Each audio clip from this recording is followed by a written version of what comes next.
Plasma apocalypse is the cyclical cataclysm that changes all life on Earth. The plasma apocalypse has been known by every culture. It's been recorded in every religion. It's been described from various perspectives and has gone by many names. Armageddon, the end of days, the rapture, the end times, Judgment Day, the apocalypse. The event has always been seen as being both a destructive and life-giving process.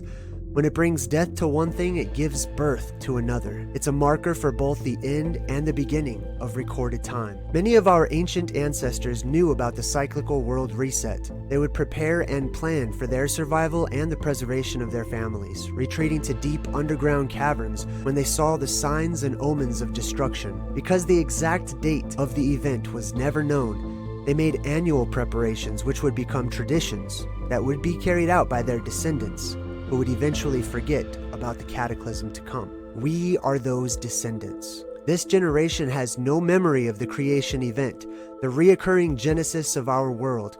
It survives mostly in the collective subconscious of humanity, secretly escaping through creative mediums like books, movies, and music. Those who remember do so in part, as if trying to recall a powerful dream that slips away from the conscious mind. Those who try and return to the old ways are avoided, mocked, and humiliated, labeled doomsday preppers and preachers of doom and gloom, heretics to the divine and all-powerful church of humanity. But the ancients knew a secret. Those who survive the reset will inherit the new world as masters of themselves and their environments, true and complete freedom bequeathed unto them from a dying age. As I said in the beginning, it has been described from various perspectives. The following is an abbreviated account of the events of the plasma apocalypse as given by my own. The electromagnetic polarity of our world will begin to fluctuate before completely reversing, causing the first signs of what's to come. The sky itself will begin to moan like a woman about to give birth. The sun will disappear for a time, and the world will become very dark. During the neutral point of the polarity shift, the world will experience zero gravity. Everything that isn't attached to the Earth or in it will float. The invisible electromagnetic force field around our world will dissipate, and the physical barrier that keeps the Earth pressurized will break as a massive hole appears in the sky above the North Pole, revealing the plasma vortex that leads to other realms. Bloodlines who have kept the secret of the black hole in the sky and who have prepared over many lifetimes for this moment will enter their rockets and blast off, shooting themselves into the swirling vortex to finally make their escape from this world. Ignorant spectators will only assume their governments are fighting off a strange alien invasion. The hole in the sky will cause the world to depressurize, expanding the atmosphere into instant fog and mist, causing a temporary shortage of oxygen and rupturing eardrums and creating a spiraling wind that will grow into a world storm. The downdraft of that world storm will pull supercooled air from the upper atmosphere down around the Arctic Circle, instantly freezing all it touches into frozen statues of ice. Everything that was floating will be sucked up into the storm towards the opening above the North Pole. Bodies of water that are not sucked out through the opening in the sky will freeze into massive chunks of hail as large as boulders, waiting to fall back to the ground.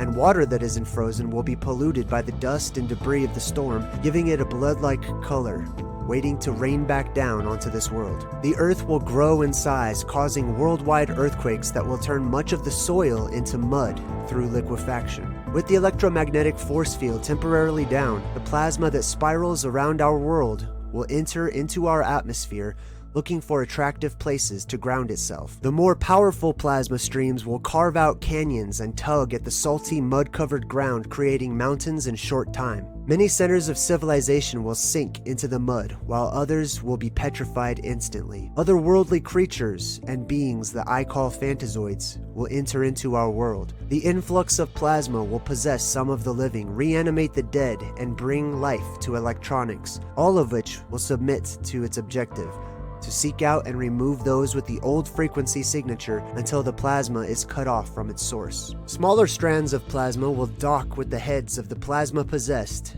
and reboot the brains of many survivors, wiping their memory of the past. The plasma streams in various forms will set fire to much of the world. Electromagnetic polarity will reverse, and a bluish-white beam of plasma will shoot up from the center of the Earth, up through the North Pole, into the opening in the sky for all to see, also known as Project Bluebeam. The direction of light will reverse, flowing upward, revealing the true nature of our cosmic surroundings.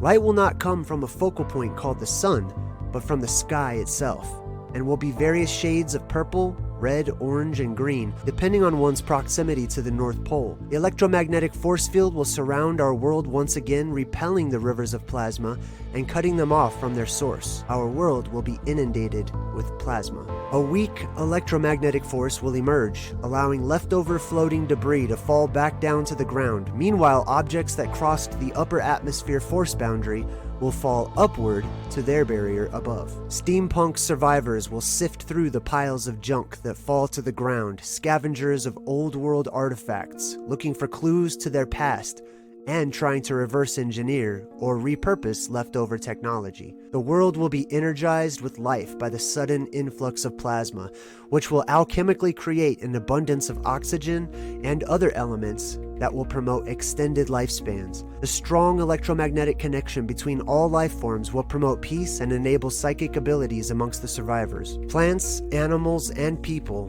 and electronics will be able to communicate with one another. Because of this, the muscles of many survivors will seem strengthened as the weakened electromagnetic force, once called gravity, lessens the weight of everything. These conditions and less pressure on the surface will allow for gigantic growth of all life born into the new world. When those conditions begin to change, life will shrink in size over time once more. Survivors emerging from the earth will carve images of the apocalypse into the rock as a reminder to future generations who will eventually forget all about these events. Small groups will retain the knowledge. One group will guard the secrets of the eye in the sky, passing it along down their generation.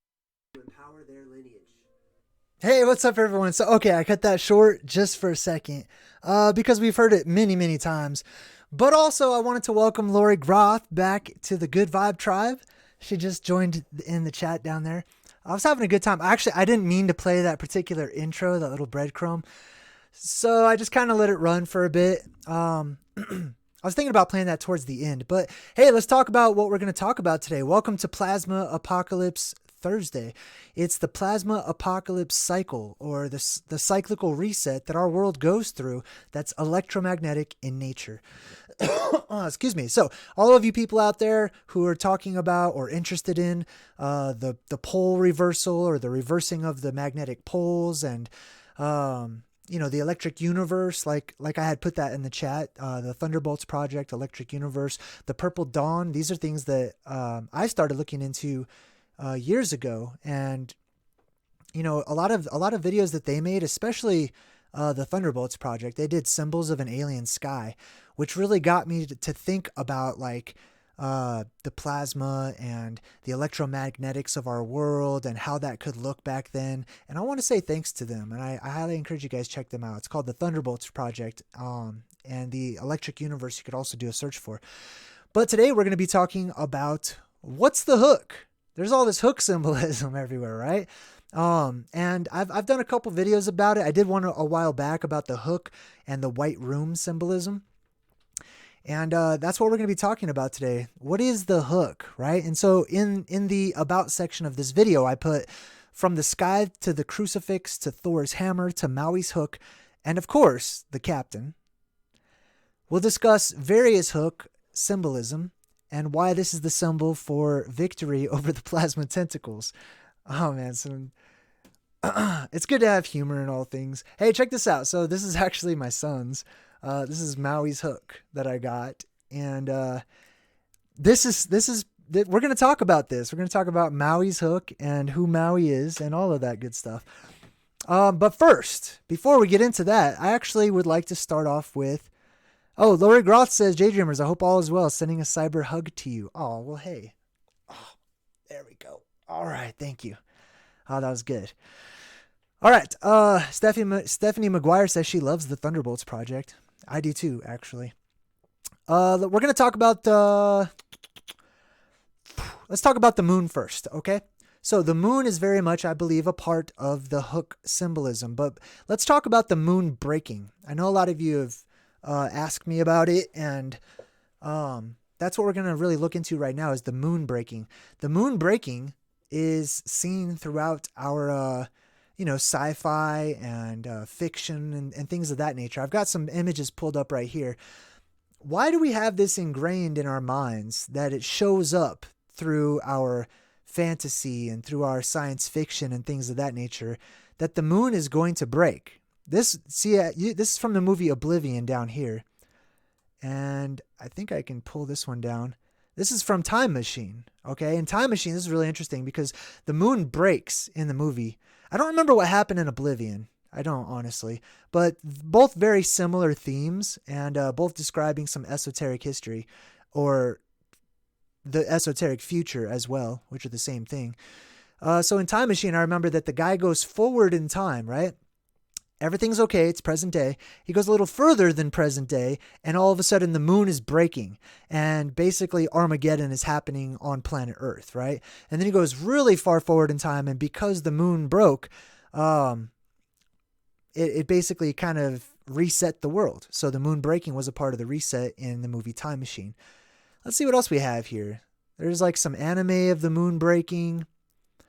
Under the Dome by Stephen King. This actually has like the bubble. Okay. This is our world, this little snow globe world, or a part of it, right? And they've got this breaking up here. As you can see, like this part up here, this is possibly related also to the moon itself breaking. I mean, it's definitely related to the moon breaking, but we're going to talk about not just the moon breaking and how that's relevant. We've got a book, Broken Moon, Star Trek, The Next Generation, The Broken Moon.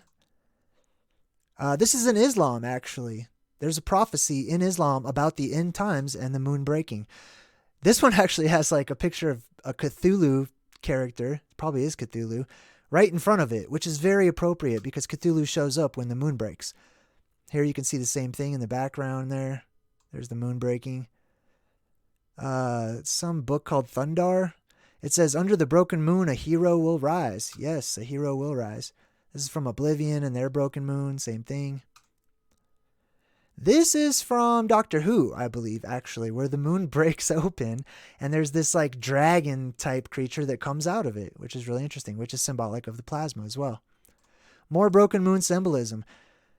Simyaza. Hey, Simyaza, what's up, man? Simyaza's in the chat and says, every full moon, there is such an energy many feel our sister realm is going through the same events.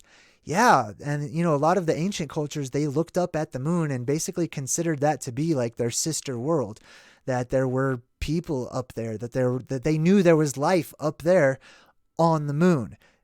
I don't know if they realized it was in the moon because the moon is an egg, right? That's how the moon is always portrayed in like tribal cultures, is this cosmic egg that's up there in the sky. Well, the egg has a shell around it and is filled with life, meaning on the inside of the moon there is life, because that's possibly the dome of the other world, of our sister world, and possibly imprinted with the projection. I'm just going to throw this out there because I'm just learning about this myself, but possibly that is the dome of the other world, of our sister world, but possibly projected with the shadows of the continents from our world. That's an interesting thought. I'm going to let that one be for a little bit. I want to hear what you guys think about that. There's the moon breaking. Now let's talk about Islamic culture. I've shared this a couple of times already, and we're going to go over it again because I find it to be really interesting because it's a serious belief in this particular, in Islam. It's called the splitting of the moon. Oh, Dennis L's in the chat. Dennis L says, JayDreamerZ, in texts, it says that the moon is mother to all. Yeah, I think the moon is definitely given a female characteristic. So I could see how it would be the mother, and plus all the moon goddesses are always female, right? Ruim Groot says Hillary Clinton says there is about 1 million cracks in the glass ceiling, but I believe it's made out of something else. Yeah, the glass ceiling, the dome to our world, the roof of our world. I don't know if it's exactly dome shaped, or how much of a dome shape it is. Maybe it's more like contact lens smoothness. I don't know. But let's talk about the splitting of the moon in Islam. Okay. So this is on Wikipedia. You can check it out with me if you want to. Wikipedia is not the verifiable source of all knowledge or anything, but it can be useful. So, the splitting of the moon is a miracle in Muslim tradition attributed to the Islamic prophet Muhammad.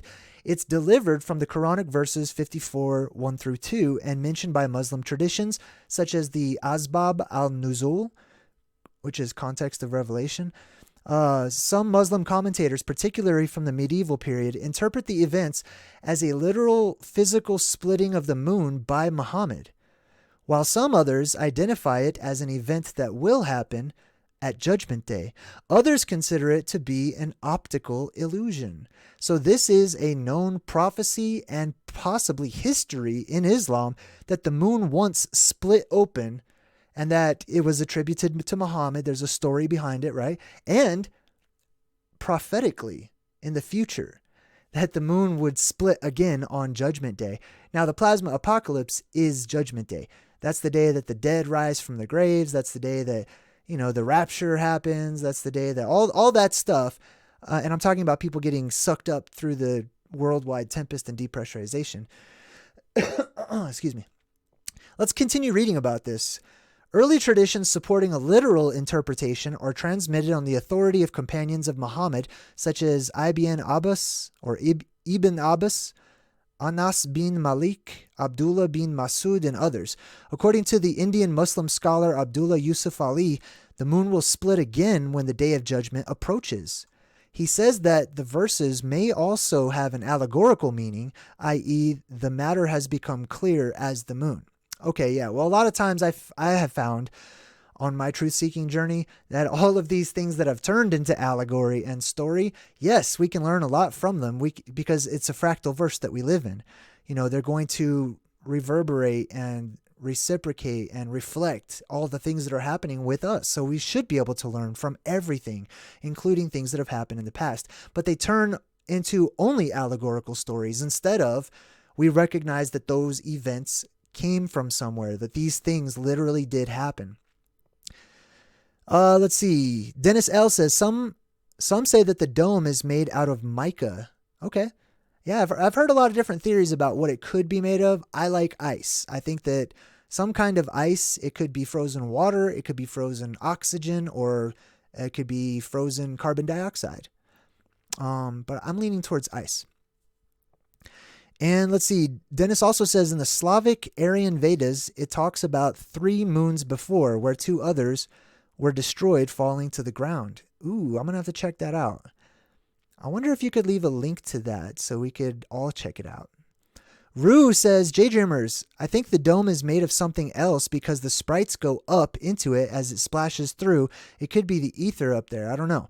Well, I think that the sprites do go up and they look like they hit the dome, and but they also go down too, right?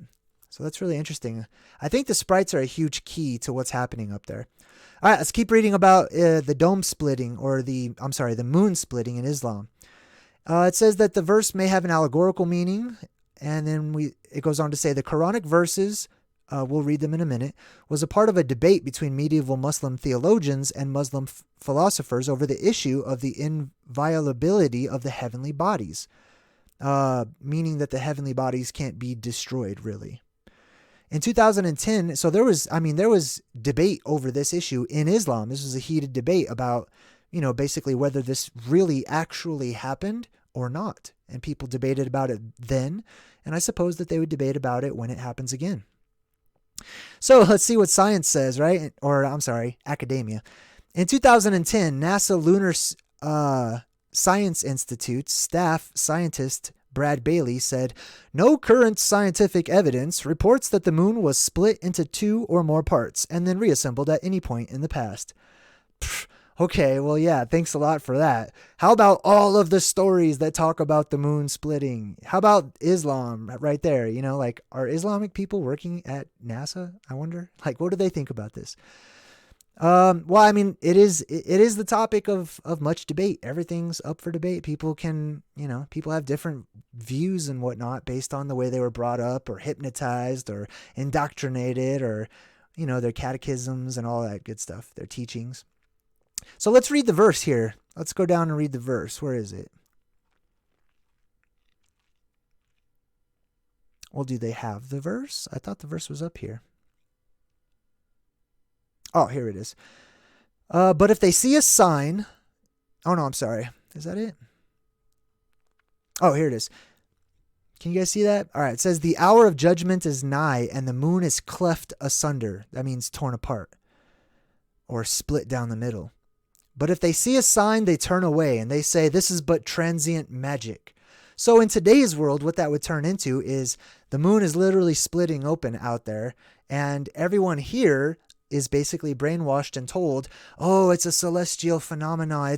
It's the way the shadow of this foreign body is casting on it. And it just looks like the moon is torn apart. And people will believe that.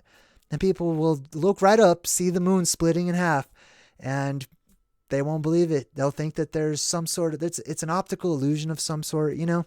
Knowledge is power is in the chat and says, the moon is 4D. The moon is a soul recycling center, aka the Death Star. Death, the start of the tunnel that leads, the tunnel of light that leads to the moon. It has its end in the birth canal. You know, I tend to agree with that, mostly because I do see the moon as being like the dome of our sister planet, our sister world or realm, right? And when these people and beings and energy get sucked out, they're probably going to go directly across into their world and reincarnate over there. So I could absolutely see that you know would happen. And I mean, unless that's if they die, like if they die on the way over there or they're already dead or whatever, like all the souls are going to get sucked out and basically probably end up over at our sister world. And we might get an influx of theirs as well. Just an idea, something I was thinking of. Let's see here. But yeah, basically, so this comes during the hour of judgment. And that's in Islam. That's the splitting of the moon. All right, let's talk about, let me jump in the chat real quick because there's a lot of @JayDreamerZ going on here. Let's see, we got, Rue I Am Groot says, yes, I agree, ice and ice water probably. I think so too, and I'm going to talk about that here in a moment when we talk about Cronus. Unlearn the System says, JayDreamerZ, I can see stars through the shadow of the moon with my P900. What are my thoughts on that? Well, my thoughts on that are that I believe that you can see through the moon, because it's the moon itself, the one that we see, is just a projection. It's just like a plasmic projection or image that's being generated by the lens above us of the sister world across from us. So yeah, I absolutely think that, I don't think it's solid, basically. I think that it's made of plasma, and it's an image that's projected in our sky that's a lot smaller version of the real thing.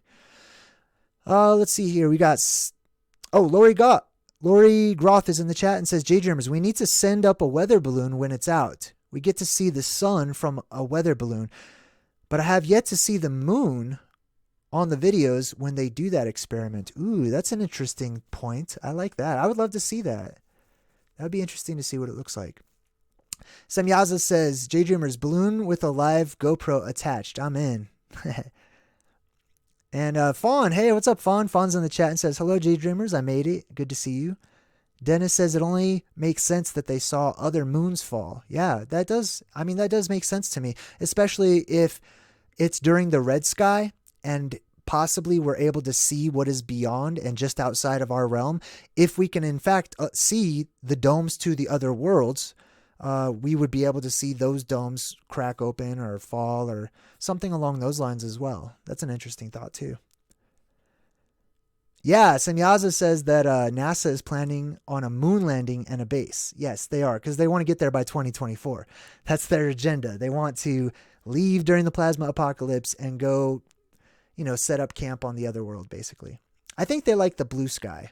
There's a part of me that thinks that they're all about the blue sky. So they're probably going to have the blue sky over on the other side. So I guess that they would want to follow that for some reason. All right, so we talked about the moon splitting. Let's get rid of that one, and we're going to check out Cronus here. Now, the reason it's going to be actually very relevant to the story of Cronus. It's said different ways. Some people say Kronos, some people say Cronus. Chronos, it's all pretty much the same word. It says not to be confused with the personification of time. I absolutely think you should confuse it with the personification of time, because Cronus, I want to see who you guys think Cronus is in Plasma Apocalypse symbolism. Okay.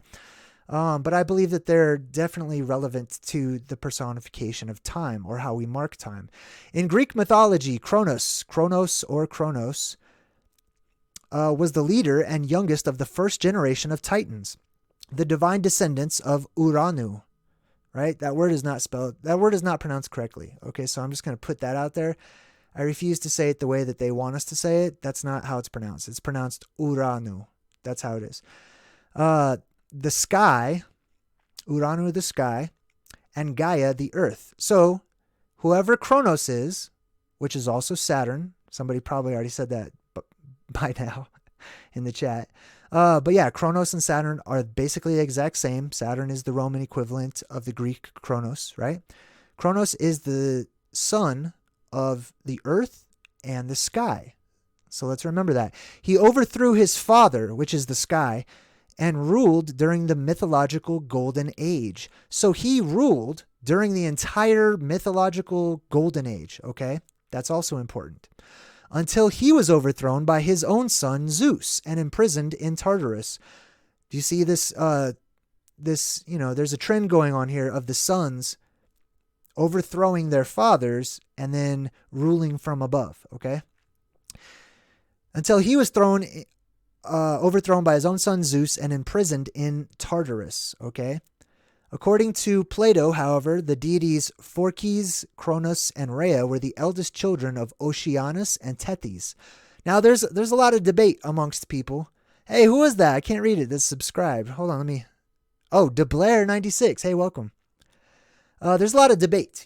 Nobody knows exactly. Nobody has the answer on what the ancient myths mean exactly or which versions to believe in. There are often many different versions, but using comparative mythology, we compare the different versions to see what resonates, to see what's similar, or maybe what makes more sense, or maybe, something was left out that was included somewhere else, right?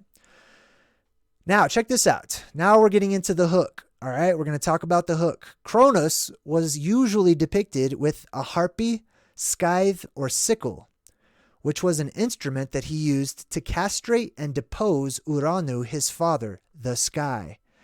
In Athens, on the 12th day of the Attic month of Hecatombeon, a festival called Chronia was held in honor of Cronus to celebrate the harvest, suggesting that... Who else just subscribed? Dylan KZ, welcome. Let's see. Where was I? Oh, I must have passed it there. Oh, to celebrate the harvest. Okay, so the harvest. So Cronus ruling over the sky meant a good harvest, basically.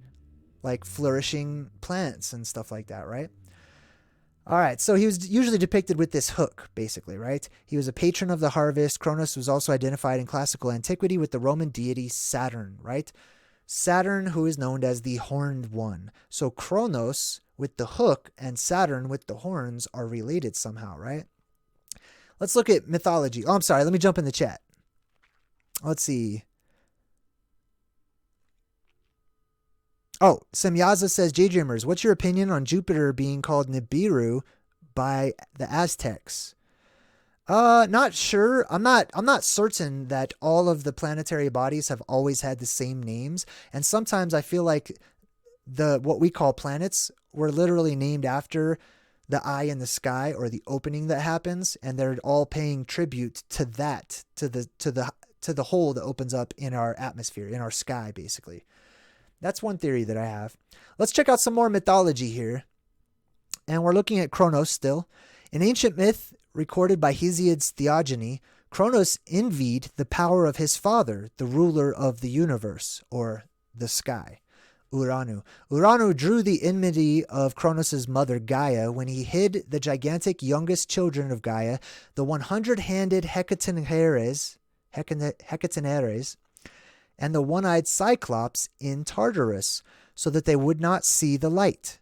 Gaia created a great stone sickle and gathered together Cronus and his brothers to persuade them to castrate Uranu, right? This is really interesting. Well, first of all, the great stone sickle part, that could be referring to Mount Meru, right? The magnetic mountain, the plasma volcano, basically. But this is really interesting because Cronus, right, hid the gigantic youngest children of Gaia. Gaia is the earth. The 100-handed hecatenares, which is the plasma. Okay, the plasma is being hidden. That's why it has 100 hands. That's why when you see all these different gods, they always have like multiple arms and stuff. It's plasma symbolism is what that is. And the one-eyed Cyclops. The one eye is the eye that opens up in the sky, the all-seeing eye, the evil eye, if you will, right? So we've got those two things right there.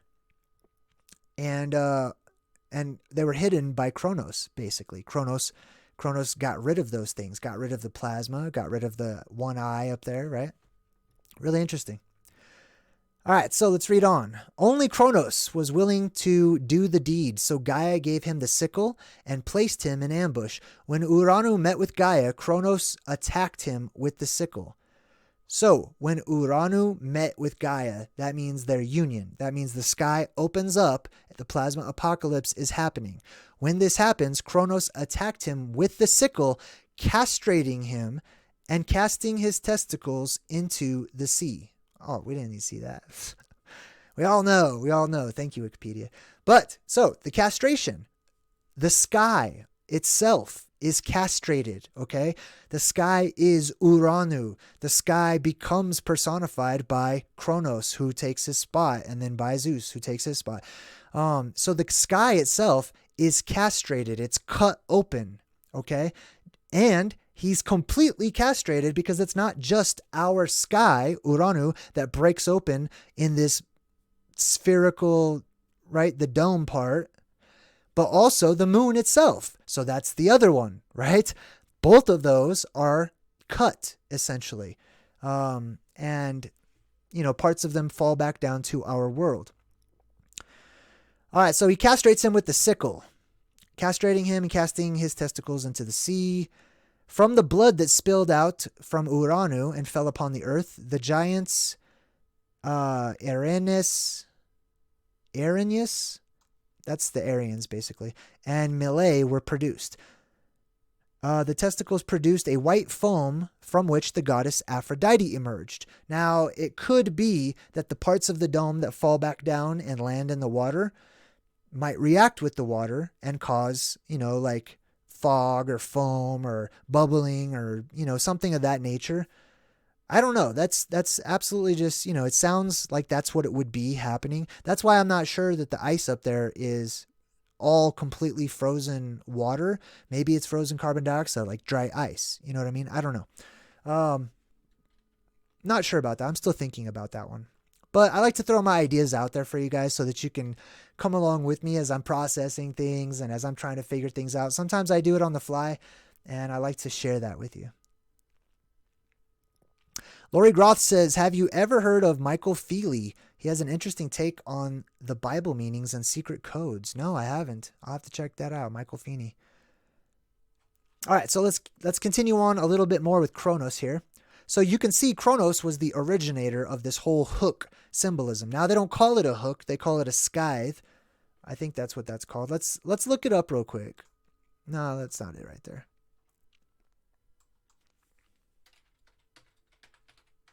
That's what the Grim Reaper carries, basically. You guys are more familiar with it as like the weapon of the Grim Reaper, basically, right? Which it is the weapon of the Grim Reaper, and that's why it's shown like that. But this is what it looks like. It goes straight up, essentially, and then it hooks out at the end. That's what he uses. It's a hook, for all intents and purposes. Let's see. We'll get to all that stuff there. All right, let's go back to Cronus. So, Cronus castrates his father Uranu, right? Uranu has pieces falling down to the earth, and the moon, I assume, also splits at this time as well, fully completing the deed, right? After dispatching Uranu, Cronus re-imprisoned the Hecatenares. So, Cronus, right, when this scythe, or how do you pronounce that? Scythe or scathe? I don't know. It's probably scythe. When this scythe shows up, this symbol in the sky, essentially, right? All of a sudden, the Hecatenares, which is the plasma, and the Cyclops, which is the one eye. I mean, I also want to throw this out there, okay? The Cyclops, when they're talked about in plural, all Cyclops means is round eye. It does not mean one eye, of a humanoid or a person or anything, it could also not just be the eye in the sky, but it could be, if the plasma is the hecatenares, then the cycle ops, or the round eyes, or the circle eyes, could literally be like the Attack of the Killer Tomatoes, like plasma balls just floating around like ball lightning everywhere. You know what I mean? It could be that too, possibly. All right, so Cronus re-imprisons the hecatenares and the Cyclops and set the dragon Campe to guard them. Interesting. So the dragon is typically also, plasma symbolism. He and his older, either that or Phanazoid symbolism, sometimes both.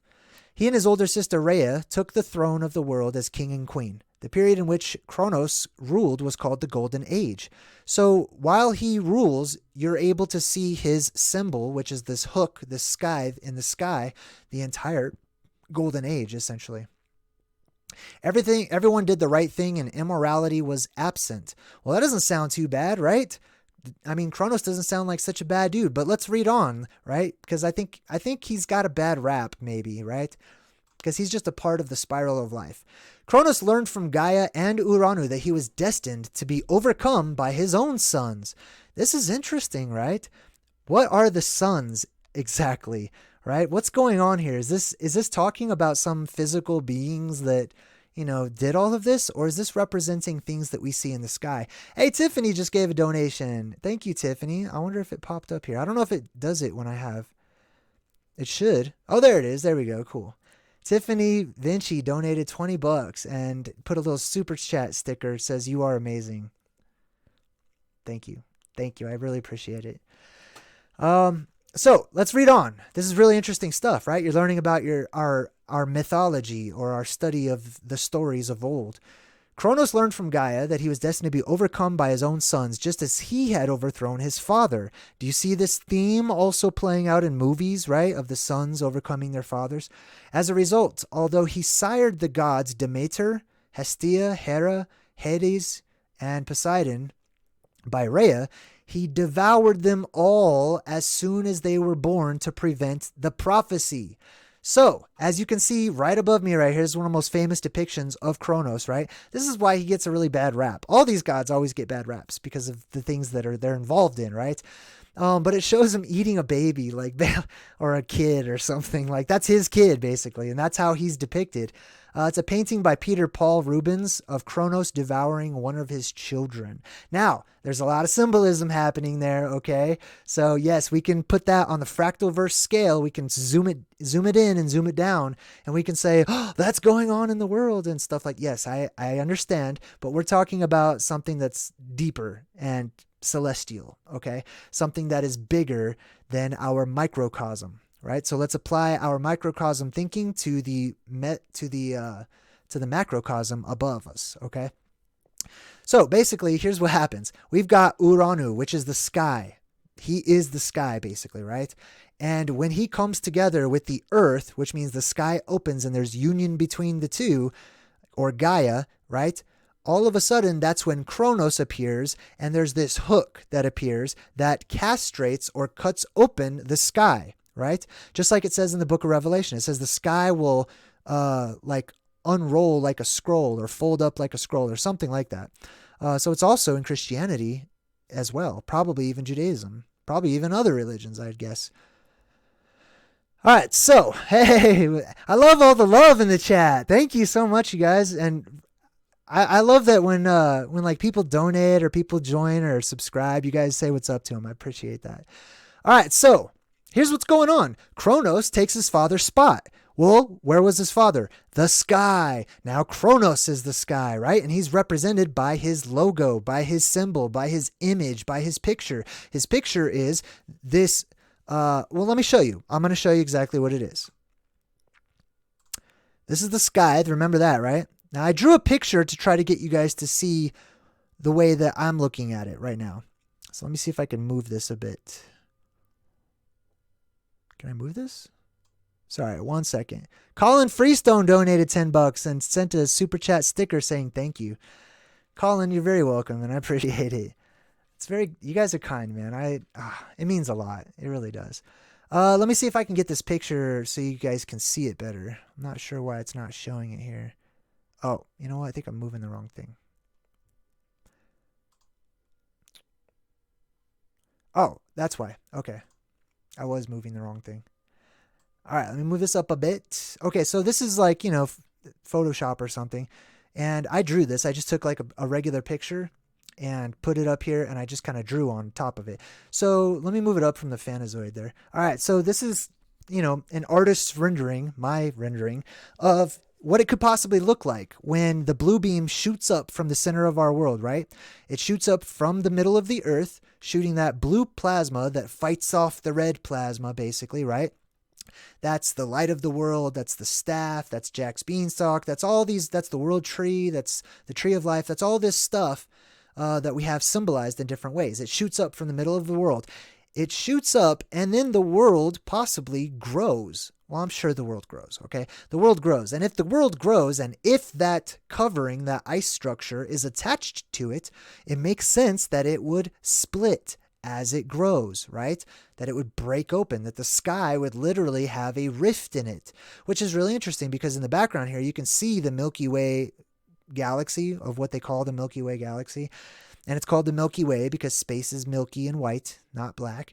But you can see the Milky Way here. That's called the Great Rift. Maybe that is a remnant of the sky having opened before and sealed back up. That's a scar on our world, right? So I just kind of drew a picture so you can see what it looks like. So it's not just, it totally looks like a sickle, right? Or a scythe or whatever that word is, with it going up. And then, of course, the part of the crack in the sky, it would get smaller the further away. So you would only see like the handle or the other side. This could also be represented by like Thor's hammer. This could also be the crucifix in the sky or the staro in the sky.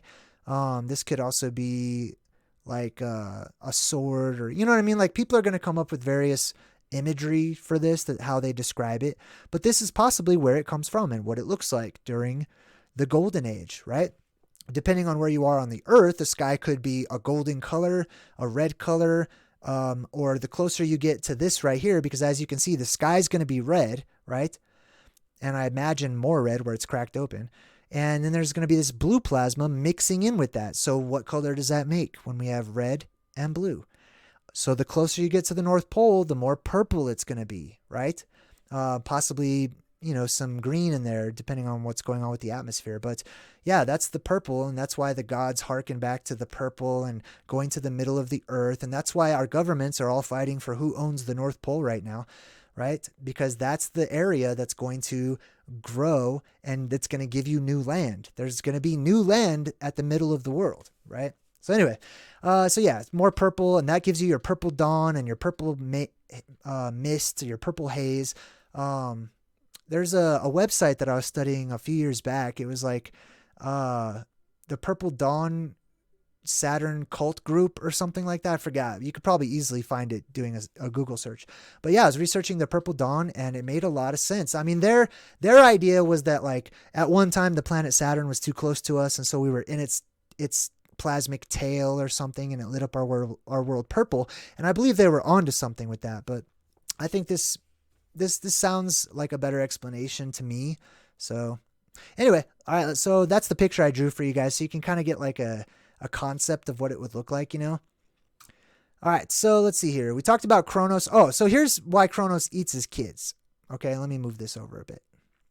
Okay, so the reason why he eats his kids is because he is the sky. And when the sky opens up, it sucks up the children of the world into that big mouth in the sky, the big hole in the sky, Nibiru, the eye in the sky, whatever you want to call it, the place of the crossing, the Sipapu.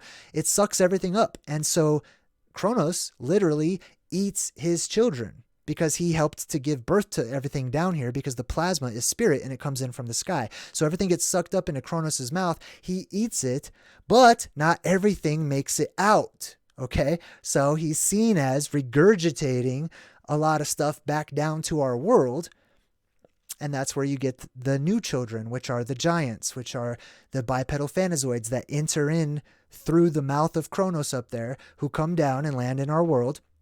And those are the new gods who have Cronus as their father, right?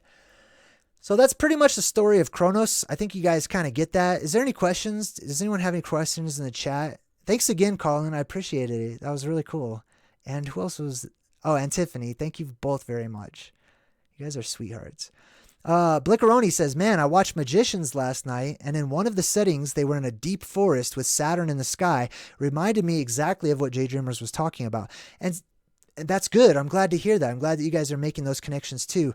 I also wanted to bring Saturn into this, right? Because Saturn is Cronus. They're one and the same. So Cronus is depicted as the scythe, or the hook in the sky, or the rip in the sky, basically.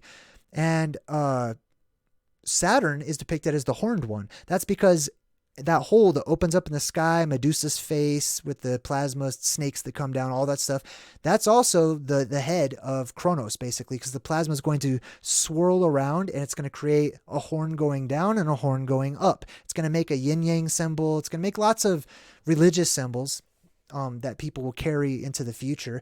And they'll write those symbols down. They want to remember them, especially when all that goes away. They're going to remember that. They might not remember why it was important, but they'll remember all of those religious imagery, which is just the stuff that the plasma is doing in the sky. Which reminds me, I don't know if I put a note of this. Let me see. I did not, but so I'm going to talk about it right now so I don't forget, but that's also Atlas, the Titan Atlas, right? Now, a lot of these Titans during the Titanomachy, which is the war between the Titans and the gods, basically, which will happen again, probably. Some of those Titans that lost the war, they weren't sent down into Tartarus. They actually served here up on the surface doing different labors. Atlas had the labor of holding up the sky, or holding up the heavens, right? So let me go back to this picture here, right? We've got something that's gigantic or titanic that looks like it is holding up the sky right here, right? Now, let's say that this plasma beam doesn't just stay a beam, right? Let's say that, let's pick blue here. Let's say that it goes up and it hits that gravitational flip point that I was talking about, and maybe conditions could exist to bring it outward like this and outward like this. You see that? And possibly even like coming downwards, I don't know. I'm drawing at this point in time, right? But this is my artist rendition. And it would make something, and the Electric Universe, the Thunderbolts project, they talk about this shape a lot. Their shape is more like, it's like a grail. Here, let me make this a little more solid so you can see what I'm talking about. But when the Thunderbolts project talk about it, they talk about how the plasma makes this type of a cup torus shape in the sky. It goes in and then it comes back down, right? And it's seen by the ancients, basically, as they draw it like this. They draw a person and the plasma comes out and down. It comes out and down. And then the hands go out and up, right? This could just be how that blue beam forms itself over time in our world. But I believe that that is Atlas holding up the sky. Now, let me show you something interesting here. Hold on. Let's use this one right here. Let's do Atlas the God. Boom. Let's look at some pictures and see if he's holding up the sky in our modern depictions, okay? All right. Well, here's Atlas holding up space. That's not right. Here's Atlas holding up a globular world. That's not right. Here's Atlas holding up a globular world. That's not right. That's not the description. None of these are the depictions that are described in the ancient texts. The texts do not say he held up the world. Okay? The texts do not say he held up the earth itself. Okay? The texts say Atlas held up the sky. Held up the sky. Something was needed to hold the sky up. You know why? People were afraid the sky would fall down. And it will. And it has. Right? And it melts and it turns into oceans and stuff. All right. Oh, that's for a couple weeks from now. I'm going to do a video about that. Okay, so what's up with the hook symbolism? We have a lot of other hook symbolism too. Like, for example... Oh, sorry. Hold on. Let me jump in the chat. Let's see. Lori Groth says, JayDreamerZ, try this again. Shaking my head. Did you see the red moon in Iran a few weeks back? Wicked awesome. No, I didn't. I didn't see the red moon. I don't watch the news, so Like, I don't get a lot of that. I get a lot of my news from you guys, actually. So thanks for telling me about it. I'll have to check it out. All right. So what's up with the hook symbolism in our pop culture, right? We've got, obviously Captain Hook, right? Captain Hook let's start with Captain Hook, actually. Let's do that. Let's type in Captain Hook and check him out. Because the entire story of Peter Pan is relevant to the plasma apocalypse and to our world, okay? So let's talk about Peter Pan. Let's start there. Let's look at Peter Pan real quick. All right, first of all, this dude is an elf, okay? I don't know why they don't ever say Peter Pan is an elf. He is an elf, or she. I'm not sure of the sexuality there, but Peter Pan is an elf, okay? And he's a redheaded little elf. And what he does is he travels between worlds, okay? He is a bipedal fractal-verse traveler. He left his world of Neverland, which is not originally Neverland, by the way. I thought that was interesting that they changed it. At first, what do you call that? My vocabulary's off today. It contradicted itself. At first, it was Neverland, which means land, basically, right? You should land. But then they rechanged it to Neverland, which means you're not going to land, which is really interesting. Anyway, so he goes from Neverland through the plasma apocalypse cycle, through the circuits of time, through the plasma conduits, right? Gets to Earth, comes down here. He's basically a magical being, and he tells the children to think happy thoughts or raise their vibration and then fly off with him up to the sky. What was it? Second star on the right, straight on till morning, right? And to go through the sky and then end up in this other realm, this other world, which is Neverland, right? And they may never land. That is possible, okay? But anyways, he goes out there, and there's an island that's sometimes depicted as floating in the sky. And on this island, there are the Lost Boys. They're all just lost. They're a bunch of orphans, which is an interesting theme I'm starting to see, by the way. A lot of orphans in like Disney movies and cartoons and stuff like that. There's something going on there with the orphans, and I got a good friend giving me the scoop on it, so I'm looking into the orphan thing right now. And it might have to do with the plasma and the plasma apocalypse helping to reverse aging. That could be a possibility. Or it could have something to do with, I don't know. I'll talk about that another time. But anyway, so Peter Pan, he finds the Lost Boys. He's sort of guiding them. He is the bipedal phanazoid that goes there and guides them and teaches them how to act and stuff. However, he also is Pan, aka Saturn, aka the bad guy, basically, right? That's who Pan was, right? Like Pan's Labyrinth. That's who Pan is. Pan literally means face in Hebrew. So that's the face of the sky up there. Cronus's head, Medusa's head, all of that stuff. And Pan teaches them how to be rebellious, which is the story of the fallen angels, right? Coming down here and teaching men something that they weren't supposed to be taught. That knowledge was not supposed to be shared. There seems to be some sort of rules out there in the heavens that, hey, when you go down to this new culture, don't try to advance them or anything. Just be watchers and just, live there separately, but don't try to go changing their world or anything, right? And that's what the Watchers were accused of doing. That's what Peter Pan basically does with the Lost Boys. But what he's doing is he's teaching them to use their creative abilities. So is he really a bad guy?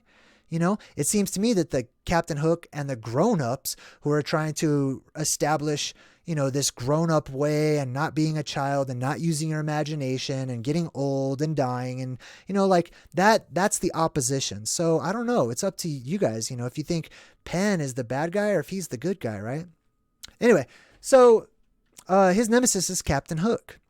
Right? That's the hook symbolism. That's Cronus. He's basically Zeus, okay? And he fights Captain Hook, which is Cronus. And really interesting. They all fly. There's a lot of plasma apocalypse symbolism going on there. Anyway, so that was Peter Pan. Let's see. I forgot why I was talking about Peter Pan. Oh, yeah, it was Captain Hook, right? Captain Hook symbolism. There's a lot of characters in movies and books and stuff. I looked this up. So let me show you what I looked up. I looked up hook hands in movies, basically. I found this website. It's tvtropes.org, And it's really useful, actually. You can see like how many movies share a certain imagery or certain things that happen. Like if I wanted to know like snow globes in movies or TV shows, this would probably have it. You know, they have a pretty cool record of stuff. But, this is also interesting too, because the hand, Captain Hook used to have a hand with fingers on it. Now, the removal of the hand, or specifically the removal of the fingers from the bad guy, is the imagery, and it's replaced by a hook. So here's what's going on. You have these fingers of God coming down, which are the plasma. And all of a sudden, you have this staff or this world light that shoots up. The sky cracks open. There's this hook in the sky. There's a scythe in the sky, whatever those are called. This reaper in the sky, right? And all of a sudden, that hand is cut off and the fingers disappear. The hand of God is literally cut off and replaced by a hook, right? And so you see all this hook symbolism in the television shows. Jumping in the chat, Lori Groth says, JayDreamerZ, yes, after a while, the children forget where they're from, even their parents. I could see that happening too. I think that's a good one. Let me jump into this. So there's lots of examples. They have many in anime and manga. I'm not an anime manga expert by any means. Some people are. So go talk to those people about it. Oh, Death Note. That was actually kind of cool. So in Death Note, I did see the movie version of Death Note, and he's got this hook, right? The bad guys, a lot of times they give him a hook where their hand used to be, right? Or in the case of Freddy Krueger, instead of fingers, he's got these blades. You know, that's still Plasma Apocalypse tentacle symbolism, is Freddy Krueger's fingers. The Big Finish Doctor Who audio adventure, Doctor Who and the Pirates. Evelyn initially claims that basically there was a pirate with hooks for hands, so they had that in Doctor Who. Aquaman, that's shown up in there. Let me get out of here. Let me go to lots of stuff in comic books, lots of stuff in fan works, animation. So obviously Captain Hook, right? The thug with a hook for a hand, Entangled, who dreams of becoming a concert pianist. Tom Baltazar in 8 Crazy Nights has a hook for a left hand, which he is prone to accidentally injuring himself. In film and live action, we've got Homer Parrish, The Best Years of Our Lives, played the film by a real double amputee. Dr. No fitted himself with a prosthesis of a hook for a hand. We've got, I'm just going to look at the ones that I know. I Still Know What You Did Last Summer. Like, you know, those movies, they all had the bad guy who had the hook, right? He was basically kind of like the Grim Reaper. Adventures in Babysitting, the tow truck driver. Dick Tracy, there was a bad guy that had a hook. Those are probably all those bad guys are probably different elements of the Plasma Apocalypse. I haven't even looked at it, but I'm sure they are. Let's see here. Candyman, of course. Candyman had the hook, right? He's another famous one. Puppet Master, Blade. Remember Blade? He has a hook, and he's got that phantazoid white skin, right? That pearlescent kind of white skin, the ivory skin. Blade also has that. Peter Pan, obviously. We've got the film Rolling Thunder, where the main character loses his hand and replaces it with a sharp set of hooks. Leatherface's brother, Tech, alternatively known as Tinker. Interesting. Let's see. We've got Evil Dead 2. We've got Judge Dredd. We've got Live and Let Die, Forrest Whitaker's character in Smoke. The Hobbit, the Orc Chief Azog loses his left hand in a fight with Thorin and has it replaced with a prosthetic consisting of a metal rod impaled through the stump and protruding through his elbow with a twisted claw at the end. There's also the claw, right? Remember from Toy Story? Like the claw up there. That could also be symbolism for that as well. We've got Campfire Tales, Urban Legend, The Alligator People, The Mummy. All these movies, Clash of the Titans. After Perseus cuts off his left hand, it is replaced by a short trident. Do you see the theme going on? Why all of this losing of the hand? It's because it symbolizes the losing of the hand of God, the fingers of God that come down and they are cut off. That's what that symbolizes. So anyway, I think we took enough looks at that right there. Let's take a look at something interesting that is relevant to what's happening in today's world. Academically, actually. Scientists have detected a crack in the Earth's magnetic shield. Earth is such a habitable place thanks in no small part to the vast magnetic field that surrounds our planet. Okay, so even academics, no matter what your cosmology is, we still have these elements in place, okay? You can reinterpret it through the lens of your own beliefs if you'd like to, but let's see what resonates with both, right? Academics and the stuff that I'm saying. Excuse me. All right, let's see here. Shielding us from harsh solar winds and cosmic radiation. So this magnetic field is shielding us from solar winds, whatever that is. Like, that doesn't make sense in the model that they have in academics. Like, that, I don't believe in space wind. I'm sorry, it just doesn't sound like it should be a thing that exists. But what they're really talking about is they're talking about the plasmic activity that's just on the other side of the dome in our world, right? That's your solar radiation, because that's the radiation that powers the sun. But scientists have been investigating one of the most powerful geomagnetic storms in recent history, and they've discovered that our protective barrier isn't as secure as we thought it was. It turns out that our magnetosphere has been cracked. Interesting, right? Researchers have been analyzing data from the Grapes 3 muon telescope in Uti, India, which recorded massive bursts of galactic cosmic rays. So when they talk about galactic cosmic rays, when they talk about the sun exploding and, you know, shooting out little jets of plasma, basically, like, that's what they're really talking about, what's happening on the other side of the roof of our world. It's going on all around us. And I believe that they use their instruments to try to detect what's happening just outside of our sky, so that they can keep track of what's happening and, like, you know, when it's going to be time to go, basically. Evan Scorpio's in the chat and says, JayDreamerZ, Jaime Lannister of Game of Thrones loses his hand and replaces it with a golden one. Yeah, see, the losing of the hand, that's, I mean, you even got, like, Addams Family, right? You've got the hand character. Like, there's a lot of that. There's that actually shows up again in, like, a lot of zombie movies. They'll have, like, a hand all by itself or whatnot that's moving around, which is possible. But that also is the same, losing your hand, losing the fingers symbolism. It's also in Waxworks. There's this really good horror movie. It's a really old 80s movie called Waxworks. And man, that's a classic horror movie. It's really good. But basically they push these people into the exhibits at the Wax Museum of Horror, and they end up really in the scene of whatever the movie was, right? And the zombie had, like, this little hand that was all alive and moving around and stuff. Hey, it's good to see you too, Zen. Zen Ottman's in the chat with Stephanie McGuire, Evan, Knowledge is Power. Ooh, hey, that's a good one. Knowledge is Power posted this quote from the Bible. Job 41 verse 1 says, "Canst thou draw out the Leviathan with a hook, or his tongue with a cord, which thou lettest down? Canst thou put a hook into his nose, or bore a jaw through with a thorn?" Well, that's interesting. Basically, God is saying, I can, right? I can put a hook through the Leviathan, through the great dragon in the sky, right? I can do that. That's interesting. Good one. All right. So yeah, that's interesting too here. Let's read on a little bit. This is from academia saying that there's a crack in our magnetosphere. I find that to be of importance. For 2 hours, Earth's magnetosphere was being bombarded by these particles, which emit immensely high energy radiation and travel through space at nearly the speed of light. I would venture to say they probably do travel at the speed of light because they are light. Or at least, you know, they carry light within them, right?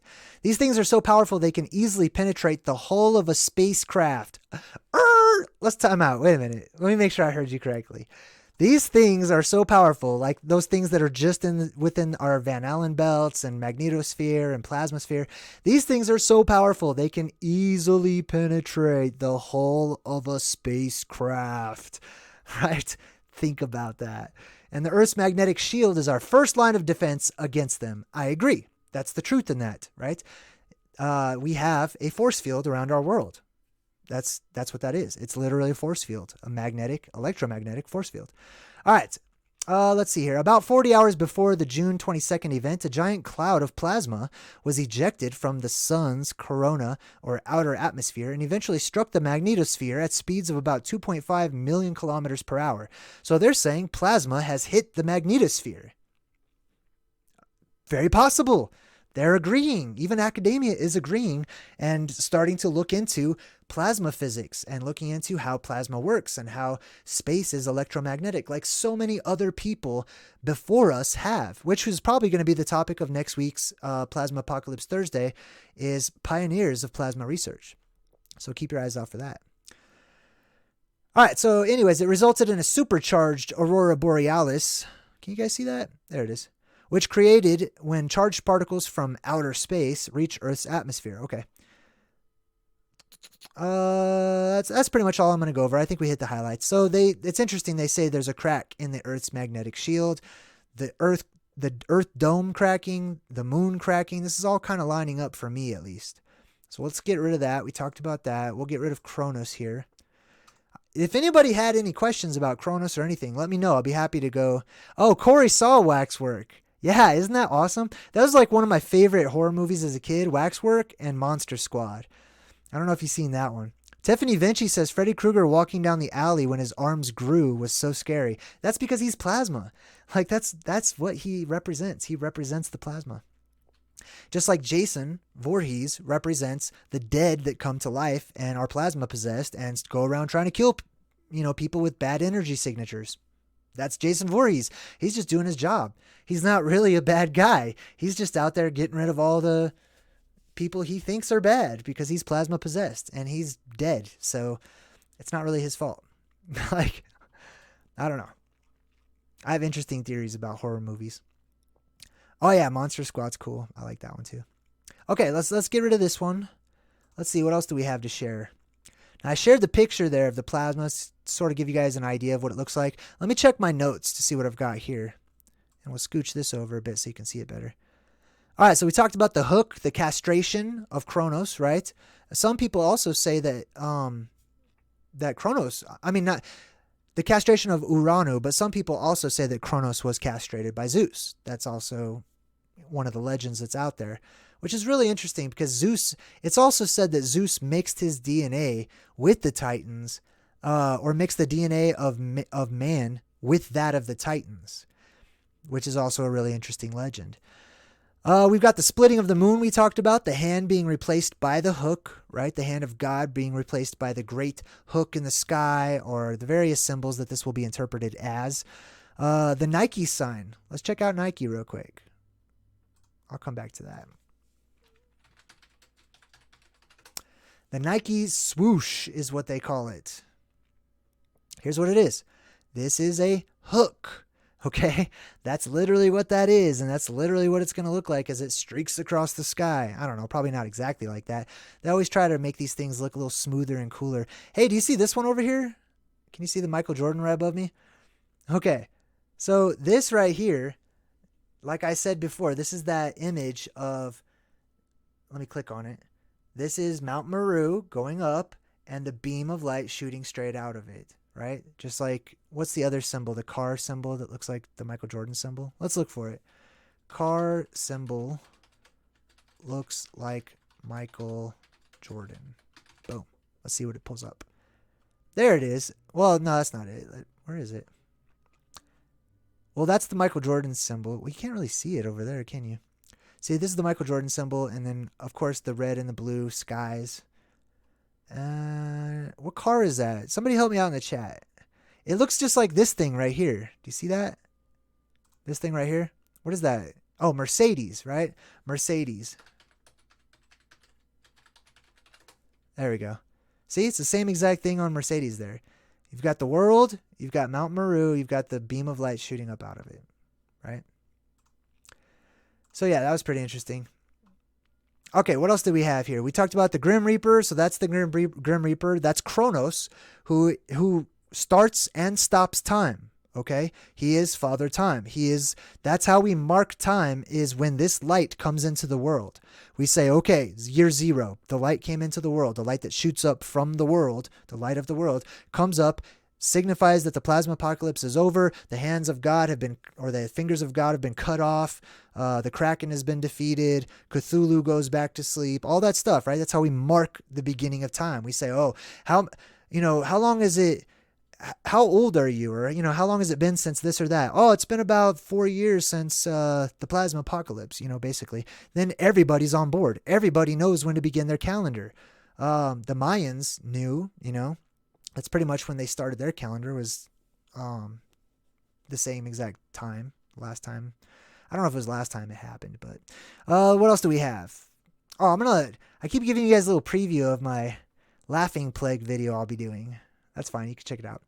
But let me actually get rid of this real quick and we'll share that. Where did it go? There it is. All right. So I'll just put that up there. We also have the Grim Reaper / Nike or Nike, the Nike symbol, right? Nike is the god of victory. That's the symbol for victory.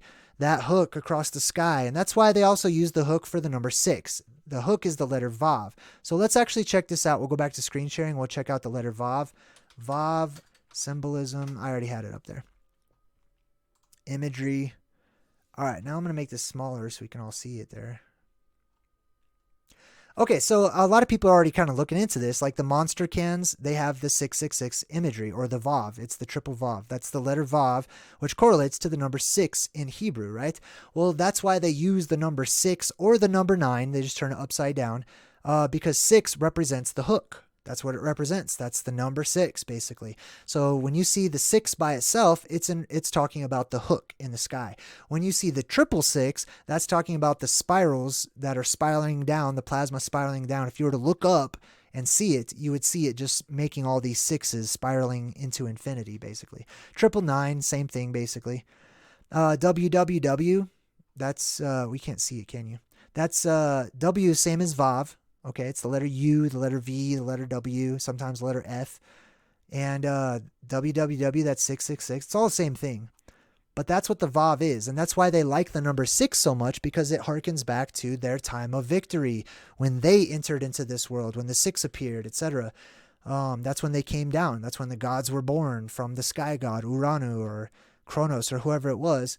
And that's why they use the number 6 so much, right? This right here is like the plasma swirling around. Oh, I don't know if you can see that. The Google logo, basically. That's the plasma swirling around. Also, the Beats by Dre. I think they have that in here too. Let me see. Do they have that? The Beats by Dre logo also has like the 6 in it. And a lot of apps are starting to use that same 6. Let me see if I can find it. A lot of apps are using like the letter B or the number 9 or the number 6 because it's all pretty similar, you know. They all have the same similar kind of shape. But you see how like it's got a B right there? That's clearly the number 6. That's clearly not a B, right? Because properly drawn, this would extend all the way down. Let me make it bigger for you here. There we go. All right, so properly drawn, if this was a B, this staff point would go all the way down and extend down, but it doesn't. This is clearly the number 6 right here. But, you know, a lot of apps and stuff, they're using this same 6 that's interpreted as letters or other things, and that's what that is. What else do we have? We've got the hand replacement. Oh, Maui. Let's talk about Maui. So let's look up Maui. And let's learn a little bit about Maui real quick. Semyaza says, your bloopers, real, complete, patiently waiting. Okay, I forgot. I totally forgot to upload some bloopers. I have to be careful because like some stuff has my kid in there because, you know, we like test out the equipment together or whatever. And, you know, we're not really, his mom and I are not putting him like in the public eye for safety reasons, you know, because you know what kind of people are out there. So I have to kind of like go through my bloopers and make sure he's not in there. Corey L says, JayDreamerZ, it's like the poster for the movie Alien. It basically shows a cracked egg. I know, right? So it does that for Howard the Duck too, actually. The egg is textured to look like the moon. Yeah, Corey L says that too. Okay. All right, let's get to Maui here. Let's check out Maui. And then we'll probably wrap things up soon after that. All right, I'm going to scooch this over so we can all read. All right, so it says, let me scooch it a bit. There we go. Maui is the great culture hero and trickster in Polynesian mythology. Very rarely was Maui actually worshipped, being less of a deity and more of a folk hero. His origins vary from culture to culture, but many of his main exploits remain relatively similar. Tales of Maui's exploits and adventures are told throughout most of Polynesia. They can be traced back as far west as the islands off New Guinea. Some exploits... One sec. Sorry, I had to burp. And I know that's super gross, but I'm just a person. Dang it. I'm sorry. Anyways, tales of Maui's exploits and adventures are told throughout most of Polynesia. They can be traced back as far west as the islands off New Guinea. Some exploits common to most Polynesian traditions are stealing fire for humans from the underworld. Time out. Let's stop. So Maui steals fire. This is like a whitish blue light. I don't know if you could tell, but he steals fire from the underworld, right? Brings it up to the world of the gods. I'm sorry, our world, basically, to the surface. Just like Godzilla takes his atomic breath from under the earth and shoots it up into the sky. And I see this theme happening here, right? So anyways, Maui steals this fire of the gods, brings it up here to us from the underworld. And of course, he's represented by the hook as well, right? Fishing up islands with his magical hook. So the appearance of this hook has something to do with brand new land showing up. Plasma apocalypse, right? The land is recreated and terraformed. Capturing the sun to lengthen the days. So the sun is generated by what happens up there beyond the sky. There is a great deal of variation in the representation of Maui from nation to nation. From being a handsome young man to being an old, wise, wandering priest. Although Maui was said to be very rascally or kolo, many of his deeds were to better the lives of his fellow people. He was respected through many cultures in the Pacific to this day. Now, I'm not going to go over all the legends and whatnot, okay? I think it's an interesting read, so I highly recommend you guys check it out if you'd like to. But Maui basically correlates to Prometheus and various other characters, and he's represented by his main weapon. All these gods have a similar kind of weapon, whether it be the trident or the staff or the crucifix or the cross or a magic wand or a hook or a scythe, the Grim Reaper weapon, right?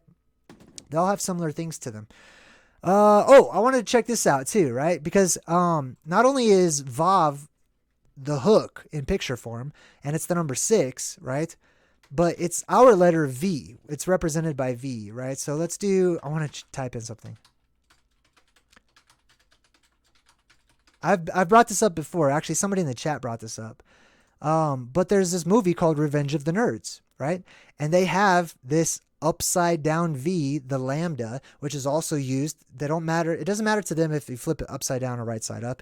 That's the lambda. That's the letter L in Greek. So it literally says LLL, which means the gods, which means these nerds right here are represented by the all-knowing gods in comparison to the brute force jockish type native inhabitants who survive the plasma apocalypse and have superpowers, basically, right?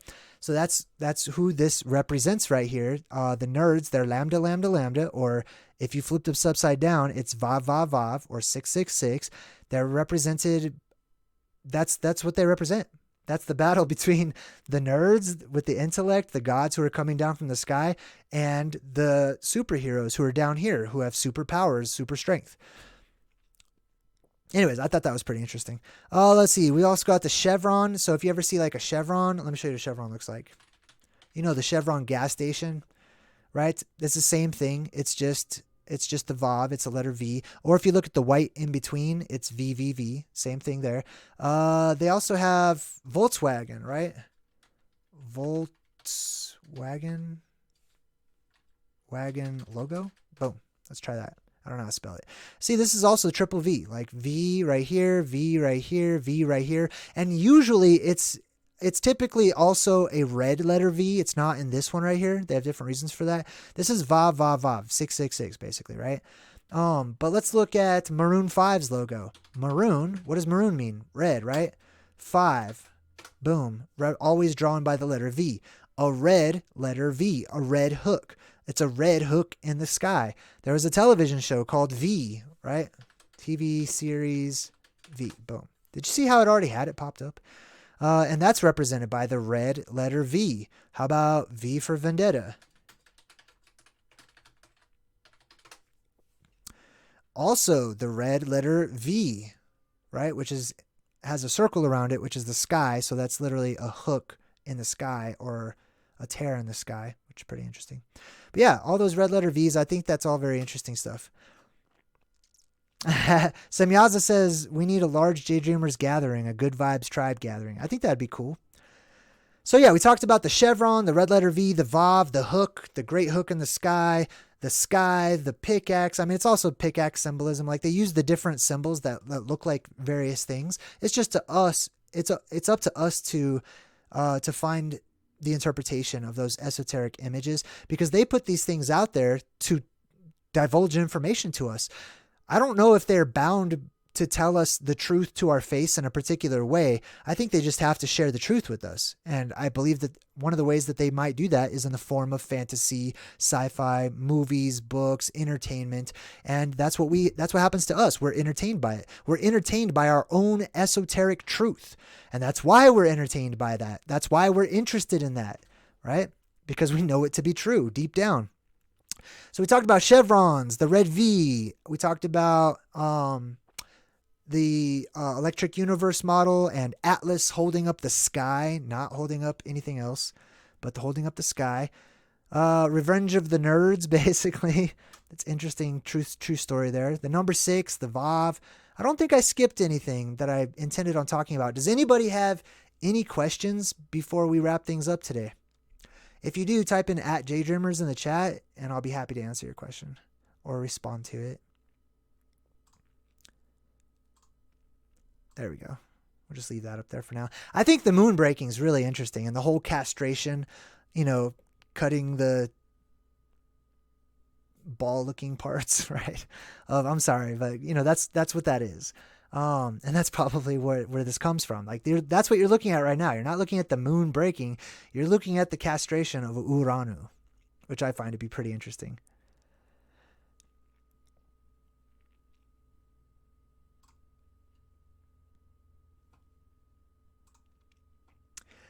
All right, so I don't see any questions in the chat, and I think that was a good presentation, right? That was everything to do. Let me just double check and make sure that's what we had to talk about.